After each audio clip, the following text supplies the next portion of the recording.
আসসালামু আলাইকুম রহমতুল্লাহ। Commerce care online প্ল্যাটফর্মে সবাইকে স্বাগতম জানাচ্ছি। আজ অনার্স থার্ড ইয়ার এবং ডিগ্রি থার্ড ইয়ারের কস্ট অ্যাকাউন্টিং এর একটি অধ্যায় কস্ট শিট নিয়ে আমরা আলোচনা করব। যারা গত ক্লাসে বেসিকটা যখন আলোচনা করেছিলাম, বেসিকটা যখন দেখেছিলাম, তাদের জন্য এই ক্লাসটা খুব সহজ হয়ে যাবে। আর যারা বেসিক দেখো নাই, এই কস্ট অ্যাকাউন্টিং এর বেসিকের ক্লাসটা দেখে নিয়ে তারপরে এই ক্লাসটা দেখবে, তাহলে আশা করি বুঝতে সহজ হবে। তো আমরা এই কস্ট শিটের যে বিষয়গুলো আলোচনা করব সেটা আমরা স্ক্রিনটা শেয়ার করছি, তোমরা আশা করি দেখতে পাবে। এখানে কস্ট শিটে মূলত আমাদের একটি প্রোডাক্টের একেবারে শুরু থেকে সাধারণত যে খরচগুলো হতে পারে সেখান থেকে শেষ পর্যন্ত যতগুলো খরচ হতে পারে তার একটা সমষ্টি এখানে দেখানো হয়, এবং কত টাকা মোট খরচ হলো, কত টাকা আমার লাভ হলো, বিক্রয় মূল্য কত, সেগুলো দিয়ে আমাদের অঙ্কটা সাজানো হয়। এখানে একেবারে শুরু থেকে খরচগুলো নিয়ে শেষ পর্যন্ত খরচ সবগুলো বের করে টোটাল কস্ট লেখা হবে। দেন প্রফিট কয় টাকা, দেন সেলস কত, সেলস দিয়ে সাধারণত আমরা অঙ্কটা শেষ করব। আসলে একটা প্রোডাক্টের শুরু থেকে শেষ পর্যন্ত অনেক খরচ হয়ে থাকে। এই খরচগুলোকে আমরা সাধারণত পাঁচটা ভাগে ভাগ করে থাকি। আমরা পাঁচটা হেডিং এ খরচগুলো নিয়ে আসব, এবং এই পাঁচটা হেডিং গুলো আগেও আলোচনা করা হয়েছে। এখানে সংক্ষেপে জাস্ট হেডিং গুলো দেখানো হচ্ছে। দেখো, ম্যাটেরিয়াল, কাঁচামাল, ডাইরেক্ট এক্সপেন্স বা ডিরেক্ট এক্সপেন্স, প্রত্যক্ষ খরচ, ফ্যাক্টরি ওভারহেড, কারখানার পরোক্ষ ব্যয়, উপরিব্যয়, office and administrative expense, office এবং প্রশাসনিক যে খরচগুলো আছে, সেলিং অ্যান্ড ডিস্ট্রিবিউশন এক্সপেন্স, বিক্রয় ও বন্টন খরচগুলো। অর্থাৎ আমাদের কোশ্চেনে বিভিন্ন খরচগুলো এলোমেলো করে দেওয়া থাকবে। খরচগুলো কোন হেডিং এ ঢুকবে তোমাকে সেটা জাস্টিফাই করতে হবে। ম্যাটেরিয়ালের মধ্যে যেগুলো ঢুকবে সেগুলো ম্যাটেরিয়ালে ট্রান্সফার করবে। ফ্যাক্টরি এন্ট্রি ভুলে ম্যাটেরিয়ালের মধ্যে দেওয়া যাবে না, আবার ফ্যাক্টরি এন্ট্রি ভুলে সেলিং এর মধ্যে দেওয়া যাবে না। এই ব্যাপারটা একটু সাবধান থেকে আমাদের অঙ্কটা করতে হবে, তাহলে ব্যাপারটা সহজ হয়ে যাবে। তো আমরা একটা অঙ্কের মাধ্যমে এগুলো দেখি, আসো। এখানে কোশ্চেন ওয়ান দেখো, prepare a cost sheet from the following information of mister Ayan. আয়ানের তথ্যগুলো দেওয়া আছে, এখান থেকে আমাকে একটা কস্ট শিট অর্থাৎ ব্যয়ের তালিকা, ব্যয়ের বিবরণ তৈরি করতে বলা হয়েছে। এবং কোশ্চেন গুলো দেখো কি কি দেওয়া আছে। র মেটেরিয়াল, কাঁচামাল দেওয়া আছে, 1 তারিখ দেওয়া আছে, 31 তারিখ দেওয়া আছে। এরকম 1 তারিখ, 31 তারিখ থাকলে এগুলিকে বলা হচ্ছে ওপেনিং এন্ড ক্লোজিং। 1 তারিখেরটাকে আমরা ওপেনিং বলবো, 31 তারিখেরটাকে আমরা ক্লোজিং বলবো। তাহলে র মেটেরিয়াল 1 তারিখে যেটা দেওয়া আছে সেটাকে আমরা ওপেনিং র মেটেরিয়াল বলতে পারি, 31 তারিখেরটাকে আমরা ক্লোজিং র মেটেরিয়াল বলতে পারি। একই রকম ভাবে ওয়ার্ক ইন প্রসেস, হ্যাঁ, ফিনিশ গুডস, এগুলো দেওয়া আছে, ওপেনিং ক্লোজিং দেওয়া আছে। Purchase of raw material, direct indirect material, এভাবে অনেক এন্ট্রি আছে। দেন এই অঙ্কটা পরের পেজে আরো কিছু আছে। তো আমাদের মেইন কাজ হচ্ছে প্রথমে স্টেপ বাই স্টেপ যাওয়া। প্রথম কাজ হচ্ছে ম্যাটেরিয়ালের তথ্যগুলো আমাকে আলাদা করতে হবে।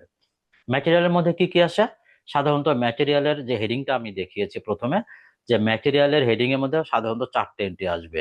এক, শুরুতে কত ম্যাটেরিয়াল ছিল, কাঁচামাল ছিল, কতগুলো আমি কাঁচামাল ক্রয় করলাম নতুন করে, এবং সেগুলো ক্রয় করে তো রেখে দিলে হবে না, সেটা আবার ক্রয় করে গাড়ি ভাড়া দিয়ে আনতে হবে। সেই গাড়ি ভাড়া কত হলো, যেটাকে আমরা ক্যারিজ ইন বলবো বা ট্রান্সপোর্টেশন ইন বলবো, যেটাকে বলা হয় ক্রয় পরিবহন। এবং শেষে কত কাঁচামাল রয়ে গেল। তাহলে চারটে এন্ট্রি কি কি একটু ভালোভাবে খেয়াল করলে তুমি এখনই মুখস্থ করে ফেলতে পারবে। শুরুতে কত কাঁচামাল ছিল আমার, কাঁচামাল কত আমি কিনলাম, কাঁচামালের গাড়ি ভাড়া দিলাম কত আন্তঃপরিবহন, এবং শেষে কত কাঁচামাল রয়ে গেল। তাহলে আমরা এই এন্ট্রি গুলোকে এখানে একটু আসলে আইডেন্টিফাই করি। দেখো এখানে এই কাঁচামালগুলো কি কি দেয়া আছে। এখানে র মেটেরিয়াল দেয়া আছে, যেটা 1 তারিখেরটা দেয়া আছে, এটা দিয়ে আমাদের অঙ্কটা আসলে শুরু হবে। 5,000 টাকা ওপেনিং র মেটেরিয়াল। তারপর আমি র মেটেরিয়াল পারচেসটা খুঁজে আসো। দেখো এখানে দেখো পারচেসটা আমরা পেয়ে গেলাম। র মেটেরিয়াল পারচেস দেওয়া আছে দেখো 10,000 টাকা। এরপর আমরা দেখবো যে গাড়ি ভাড়া বা ক্রয় পরিবহন আছে কিনা। আমরা নিচে দেখতে পেলাম ক্যারেজ ইন দেয়া আছে। ক্যারেজ ইন কত দেয়া আছে? দেখো ক্যারেজ ইন 2,000 টাকা দেয়া আছে। ঠিক আছে, 2,000 টাকা ক্যারেজ ইন আমরা পেয়ে গেলাম। এরপর দেয়া আছে কি, ক্লোজিং র মেটেরিয়াল লাগবে। তাহলে আমার র মেটেরিয়ালের হেডিং এর কাজ শেষ। তো ক্লোজিং র মেটেরিয়াল কত দেওয়া আছে? দেখো 3,000 টাকা দেওয়া আছে। তাহলে এই চারটে এন্ট্রিকে যদি আমি প্রথমে সুন্দরভাবে সিরিয়াল অনুযায়ী বসাই, তাহলে আমার প্রথম স্টেপ শেষ। 5টি স্টেপের মধ্যে প্রথম স্টেপ আমার শেষ হয়ে যাবে। তো আসো আমরা ছকে যাই, এটা সলিউশনে যাই। দেখো এই দেখো সলিউশনটা তোমাদের সামনে। র মেটেরিয়াল, প্রথমে আমরা ওপেনিং র মেটেরিয়াল নিয়ে এসেছি, opening stock of raw material, then purchase of raw material, then carriage in. এগুলো যোগ করলে যে রেজাল্ট আসছে 17,000, এটা একটা নাম আছে। এই নামগুলো নিয়ে ভয় পাওয়ার কিছু নেই। এই নামগুলো আস্তে আস্তে অঙ্ক করতে করতে মুখস্থ হয়ে যাবে। যোগ করলে কি নাম, বিয়োগ করলে কি নাম, এই রেজাল্টের যে নামটা, এই নামটা নিয়ে পেরেশানি হবে না। 3-4টা অঙ্ক করবে, নামগুলো আস্তে আস্তে আয়ত্তে চলে আসবে। তো এই 3 টি যোগ করে যে 17,000 আসছে, 17,000 টাকা আসছে, এটার নাম হচ্ছে material available for used. Then closing raw material বা closing stock of raw material আমরা মাইনাস করলাম 3,000 টাকা, 14,000 টাকা রেজাল্ট আসলো। এটার নাম হচ্ছে ম্যাটেরিয়াল ইউজড বা ম্যাটেরিয়াল কনজিউমড। তাহলে ম্যাটেরিয়ালের সামগ্রিক রেজাল্ট বের হয়ে গেছে, ম্যাটেরিয়াল প্রথম স্টেপ শেষ। তাহলে প্রথম স্টেপ শেষে রেজাল্ট আসলো 14,000 টাকা। সেকেন্ড স্টেপ হচ্ছে ডিরেক্ট এক্সপেন্স। তো ডিরেক্ট এক্সপেন্সের মধ্যে কি কি এন্ট্রি আসবে? ডিরেক্ট নামে যত খরচ আছে সেগুলো আসবে। তো এখানে ডিরেক্ট নামে কি কি খরচ আছে দেখো, আমরা যদি একটু দেখতে পারি এখানে ডিরেক্ট নামে কি কি খরচ আছে। তো এখানে দেখো ডিরেক্ট ওয়েজেস নামে আমরা একটা খরচ পেলাম, ঠিক আছে, প্রত্যক্ষ মজুরি। এরপর পেলাম ডিরেক্ট এক্সপেন্স, প্রত্যক্ষ খরচ। তাহলে ডিরেক্ট নামে আমরা দুটো এন্ট্রি পেলাম, এই দুটো এন্ট্রি আমরা নিয়ে আসবো। তো দুটো এন্ট্রিকে যদি আমরা নিয়ে আসি, তাহলে দেখো ডিরেক্ট এক্সপেন্স, তো সেখানে দেখো ডিরেক্ট ওয়েজেস নিয়ে আসা হয়েছে, ডিরেক্ট এক্সপেন্স নিয়ে আসা হয়েছে 2,000, 3,000, দুটাকে যোগ করে 5,000 টাকা হয়েছে। তাহলে সেকেন্ড স্টেপও শেষ। তাহলে প্রথম স্টেপের রেজাল্টটা হচ্ছে, প্রথম হেডিং এর রেজাল্ট হচ্ছে 14,000 অ্যান্ড সেকেন্ড স্টেপের রেজাল্ট হচ্ছে 5,000। এই দুই স্টেপ যোগ করলে যে রেজাল্ট আসছে 19,000, 19,000 টাকা, এই রেজাল্টটার নাম হচ্ছে প্রাইম কস্ট, মুখ্য ব্যয়। তাহলে প্রথম দুই স্টেপ শেষ আমাদের। 3 নম্বর স্টেপ কি? 3 নম্বর স্টেপ হচ্ছে ফ্যাক্টরি ওভারহেড, ফ্যাক্টরি অন্যান্য খরচ। এই খরচগুলো সাধারণত আমি 3 ভাগে ভাগ করে তোমাদেরকে দেখিয়েছিলাম বেসিক ক্লাসে। 1 নম্বর ফ্যাক্টরি নামে যত খরচ থাকবে, 2 নম্বর আর মেশিন রিলেটেড কোনো খরচ থাকলে, 3 নাম্বার ইনডাইরেক্ট কোনো খরচ থাকলে, তাহলে আমরা ফ্যাক্টরির মধ্যে বসাবো। তো আমরা চলো আমরা যদি দেখে নেই এই খরচগুলো কোশ্চেনে কোথায় আছে। ফ্যাক্টরি রিলেটেড খরচগুলো আমরা ফাইন্ড আউট করবো। সবচেয়ে ভালো হয় তুমি যখন অঙ্কটা শুরু থেকে পড়বে তখন পেন্সিল দিয়ে ছোট ছোট করে লিখে রাখবে কোন খরচ কোথায় যাবে। ঠিক আছে, যেমন আমরা এখন ফ্যাক্টরি খরচগুলো একটু ফাইন্ড আউট করার চেষ্টা করব। এখানে দেখো কি কি আছে। প্রথমে আমরা দেখলাম ডাইরেক্ট তো আমরা বসানো হয়েছে, ইনডাইরেক্ট ম্যাটেরিয়াল এটা কিন্তু ফ্যাক্টরিতে বসবে। তাহলে আমরা ইনডাইরেক্ট ম্যাটেরিয়াল ফ্যাক্টরিতে নিয়ে আসব। দেন আমরা বসাবো ইনডাইরেক্ট ওয়েজেস, পরোক্ষ মজুরি, ইনডাইরেক্ট ওয়েজেস বসাবো ফ্যাক্টরির মধ্যে। দেন আমরা ডেপ্রিসিয়েশন এক্সপেন্স অফ মেশিনারি, মেশিনের অবচয় বসাবো, মেশিন রিলেটেড খরচ আসবে বলেছি। ফুয়েল অ্যান্ড অয়েল এগুলো মেশিন রিলেটেড আসবে। ফ্যাক্টরি ম্যানেজার স্যালারি, ফ্যাক্টরি নামে যত খরচ থাকবে সব আসবে। এরপর আসবে রেন্ট, ভাড়া। রেন্টের আবার একটা কথা বলা আছে ব্র্যাকেট দিয়ে, রেন্ট 10,000 দেওয়া আছে।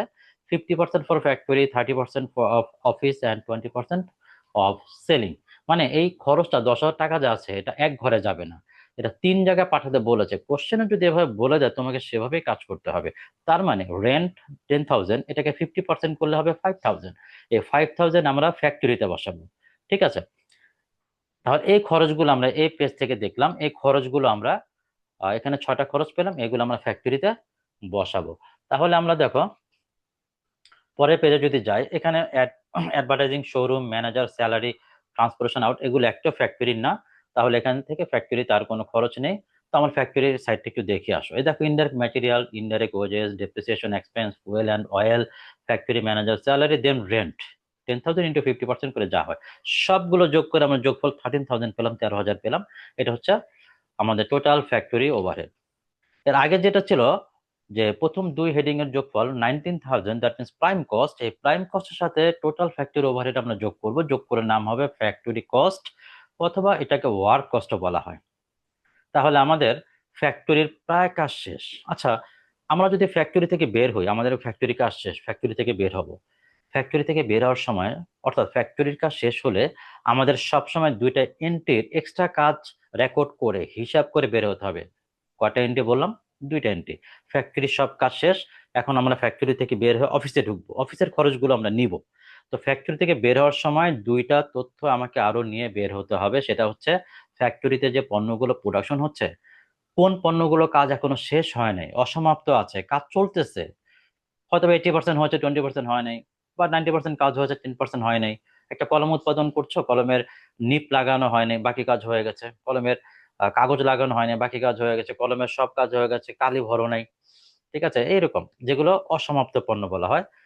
এবং যেগুলো কাজ কমপ্লিট, একেবারে প্রোডাক্টটা কমপ্লিট হয়ে গেছে, তুমি কলমের ফ্যাক্টরি তোমার পুরো কলম বানানো হয়ে গেছে, সেরকম পণ্য আছে কি অবস্থা, এই দুইটা হিসাব নিয়ে ফ্যাক্টরি থেকে বের হতে হবে। এক, কাজ চলতেছে এখনো শেষ হয়নি সম্পূর্ণ, আর দুই, যেগুলো এখনো শেষ হয়ে গেছে একেবারে। যেটা কাজ চলতেছে সেটাকে বলা হয় ওয়ার্ক ইন প্রসেস। অসমাপ্ত কাজ, চলমান কাজ, ওয়ার্ক ইন প্রসেস। তার মানে ফ্যাক্টরির সব যোগফল করার পর আমরা ওপেনিং ওয়ার্ক ইন প্রসেস যোগ করব, ক্লোজিং ওয়ার্ক ইন প্রসেস বিয়োগ করব। যেটা কোশ্চেনে 1 তারিখ 31 তারিখ হিসাবে দেয়া আছে, 1 তারিখ এটা ওপেনিং, 31 তারিখ এটা ক্লোজিং। তাহলে ওপেনিং ওয়ার্ক ইন প্রসেস এখানে বসবে, দেন ক্লোজিং ওয়ার্ক ইন প্রসেস বসবে। একটা ব্যাপার মনে রাখবে, ওপেনিং অলওয়েজ যোগ হয় এবং ক্লোজিং বিয়োগ হয়। ক্লোজিং আমরা মাইনাস করে রেজাল্টটা বসাবো, আর ওপেনিং সবসময় যোগ হয়। ওপেনিং কি হবে? যোগ। ক্লোজিং যে কোনো এন্ট্রির ওপেনিং যোগ, ক্লোজিং বিয়োগ হবে। তো এই ওয়ার্কিং প্রসেস যোগ বিয়োগ করে যে রেজাল্টটা বের হবে, সেই রেজাল্টটা যেমন এখানে 34,000 দেখা যাচ্ছে, 34,000 টাকা, এটাকে ম্যানুফ্যাকচারিং কস্ট বা কস্ট অফ গুডস ম্যানুফ্যাকচার বলা হয়, উৎপাদন ব্যয়। এরপর যেগুলো কমপ্লিট হয়ে গেছে, ফিনিশ গুডস এর কাজটা করব। ফিনিশ গুডস এর ওপেনিং কত, ক্লোজিং কত, ওপেনিংটা যোগ করব, ক্লোজিংটা বিয়োগ করব। এই যোগ বিয়োগ করে যে রেজাল্টটা বের হবে সেটাকে বলা হবে কস্ট অফ গুডস সোল্ড, বিক্রিত পণ্যের ব্যয়। তাহলে আমাদের দেখা যাচ্ছে যে তিনটা কাজ কমপ্লিট, তিনটা স্টেপ কমপ্লিট। ম্যাটেরিয়ালের কাজ শেষ, ডিরেক্ট এক্সপেন্সের কাজ শেষ, ফ্যাক্টরির কাজ শেষ। ফ্যাক্টরি থেকে বেরোয়ার সময় আবার ওয়ার্ক ইন প্রসেসের ওপেনিং ক্লোজিং করলাম, ফিনিশ গুডস এর ওপেনিং ক্লোজিং করলাম। তাহলে আমাদের কস্ট অফ গুডস সোল্ড বের হয়ে গেল। ঠিক আছে, এরপর চলে আসি আমরা অফিস এর এক্সপেন্স। অফিসে কি কি খরচ আসবে? তো অফিসে কি কি খরচ আছে আমরা একটু ফাইন্ড আউট করার চেষ্টা করি। অফিস নামে কি কি আছে, বা যে খরচগুলো অফিস নামে নাই কিন্তু অফিস রিলেটেড সেগুলো, যেমন এখানের মধ্যে তুমি দেখতে পাবে যে রেন্ট। এখানে রেন্টের যে একটা বিষয় দেওয়া আছে, এখানে রেন্ট দেওয়া আছে 10,000, এখানে 30% অফিসের জন্য ধরতে বলা হয়েছিল। তাহলে এখানে রেন্টের যে অফিসের জন্য 30% ধরতে বলা হচ্ছে, এটা অফিস আমরা বসাবো। দেন ইন্স্যুরেন্স এক্সপেন্স, বীমা সাধারণত আমরা ধরে নেই অফিসের জন্য বীমাটা করা হয়, যেহেতু এটা বীমাটা কার জন্য, ইন্স্যুরেন্সটা অফিসের জন্য না ফ্যাক্টরির জন্য কিছু বলেনি, অফিসের জন্য ধরে নিতে হবে। তাহলে এখান থেকে আমরা 210 পেয়ে গেলাম। এরপরে যেগুলো আছে ম্যানেজার স্যালারি, দেখো ম্যানেজার স্যালারি সাধারণত অফিসে ম্যানেজার থাকে, এটা ধরে নেওয়া হয় ম্যানেজার স্যালারি অফিসে বসবে। তাহলে আমরা এখানে 310 পেলাম। তো আমরা অফিসের মধ্যে 310 আমরা ইনক্লুড করব। দেখো অফিসের অ্যাডমিনিস্ট্রেশন কস্ট, এখানে রেন্ট বসালাম 30% করে, ইন্স্যুরেন্স এক্সপেন্স বসালাম, দেন ম্যানেজার স্যালারি বসালাম, যোগ করে যোগ করে 9,000 টাকা বসিয়ে দিলাম। তো এইটা সাথে উপরটা এখন যোগ করবো না, অর্থাৎ কস্ট অফ গুডস কিন্তু বের হয়েছে। এরপর 4 নম্বর স্টেপ অফিসেরটা বের হলো। এখন last step selling and distribution expense. তো সেলিং এন্ড ডিস্ট্রিবিউশন এক্সপেন্সে কি কি বসে, আগেও বলেছি আবার বলছি, সেলস বাড়ানোর জন্য, সেলস বিক্রয় প্রমোশনের জন্য যত খরচ করা হয় সেগুলো সাধারণত বসে থাকে সেলিং এন্ড ডিস্ট্রিবিউশন এক্সপেন্সে। ঠিক আছে, তো আমরা আমাদের এই কোশ্চেনে দেখো প্রথমে আমরা পেয়ে গেলাম রেন্ট। রেন্টের একটা বিষয় আছে যে সেলিং এর জন্য বলে দিয়েছিল যে 20% ফর সেলিং এর জন্য, এখানে রেন্ট তাহলে 20% করবো, 2,000 টাকা হবে, এটা আমরা সেলিং এর জন্য নিয়ে যাব। ঠিক আছে, এরপরের পেজে দেখো অ্যাডভার্টাইজিং, বিজ্ঞাপন দেওয়া হয়, এটা সেলস প্রমোশনের জন্য করা হয়। শোরুম, বিভিন্ন জায়গায় শোরুম ওপেন করা হয়, সেলস বাড়ানোর জন্য করা হয়। ট্রান্সপোর্টেশন আউট, অর্থাৎ বিক্রয় পরিবহন, এটাও সেলিং এর জন্য, সেলস বাড়ানোর জন্য করা হয় বিক্রয় পরিবহন। তো এই বিক্রয় পরিবহনের এই খরচগুলো আমরা যোগ করব, যোগ করলে আমরা পেয়ে যাব selling and distribution expense, rent, advertisement expense, showroom expense এবং ট্রান্সপোর্টেশন আউট, এগুলো যোগ করে 13,000। এখন এসে কস্ট অফ গুডস সোল্ড। হ্যাঁ, এরপর হচ্ছে তোমার অফিসের যোগফল 9,000 এবং সেলিং এর যোগফল 13,000, এগুলো যোগ করে আমরা পেলাম 61,000। এটা হচ্ছে টোটাল কস্ট।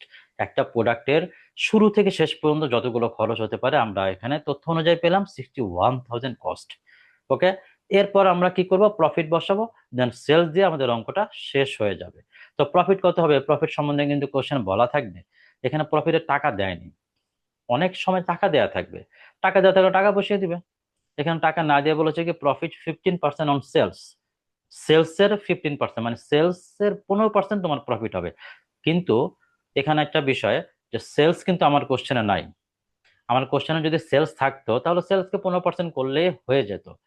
ঠিক আছে, আমাদের একটা রুলস আছে যে সেলস এর উপর 15% যদি বলে তাহলে পার্সেন্টেজটা সরাসরি ইউজ করা যায় না, অর্থাৎ ইন্টু 15, 15 দিয়ে গুণ করবে, ভাগ করবে 85 দিয়ে, অর্থাৎ উপরে নিচে মিলে 100 বানাতে হবে। এটা হচ্ছে সেলস এর উপর পার্সেন্টেজটা বললে। দেখো এখানে আমাদের যোগফলটা 61,000 বের হয়েছে। ঠিক আছে, যোগফলটা আমাদের 61,000 বের হয়েছে। তো 61,000 কিন্তু সেলস না, এটা হচ্ছে কস্ট। তো আমাকে প্রফিটটা বের করতে বলা হচ্ছে সেলস এর উপর 15% ইউজ করে। দেন আমার এখানে সেলস যেহেতু নেই, আমরা 61,000-এর উপরে মানে কস্টের উপরে বের করবো, কিন্তু কাজটা ডাইরেক্ট পার্সেন্টেজ ইউজ করা যাবে না, ইন্টু 15 ডিভাইড বাই 85। ঠিক আছে, যদি বললো 10%, তাহলে ইন্টু 10/90। ঠিক আছে, দুইটা মিলে 100 করতে হবে, বিষয়টা হচ্ছে এটা। যদি 20% বলতো তাহলে ইন্টু 20/80। হ্যাঁ, 20 দিয়ে গুণ করতাম, 80 দিয়ে ভাগ করতাম। এভাবে আমাদের প্রফিটটা বের হয়ে যাবে। তাহলে প্রফিটটা এখানে 10,000 সামথিং বের হলো। এখান থেকে আমরা সেলসটা বের করে ফেলবো, 61,000 টাকা আমার খরচ, 10,765 টাকা আমার লাভ প্রফিট। তাহলে আমার বিক্রয় মূল্য কত হলো, যোগ করলে পেয়ে যাবো 71,765 টাকা আমার এখানে বিক্রয় মূল্য বের হয়ে গেল। এভাবে আমাদের একটা কস্ট শিট পুরোপুরি কমপ্লিট করতে হবে। প্রিয় শিক্ষার্থীরা, এটা পূর্ণাঙ্গ কস্ট শিট তোমাদের দেখানো হলো। এই কস্ট শিটের আলোকে আমরা কস্ট শিটের আরো বিভিন্ন ক্রিটিক্যাল যে নিয়মগুলো আছে এগুলো আমরা নেক্সটে দেখব। তোমরা এই ফরম্যাটটা ভালোভাবে নিজেরা একবার প্র্যাকটিস করো, এবং এই অনুযায়ী বইয়ের 2-3টা অঙ্ক তোমরা করে ফেলতে পারবে। তাহলে তোমাদের পরবর্তী অঙ্কগুলো সহজ হয়ে যাবে। ঠিক আছে, আজকে এই পর্যন্তই। আল্লাহ হাফেজ।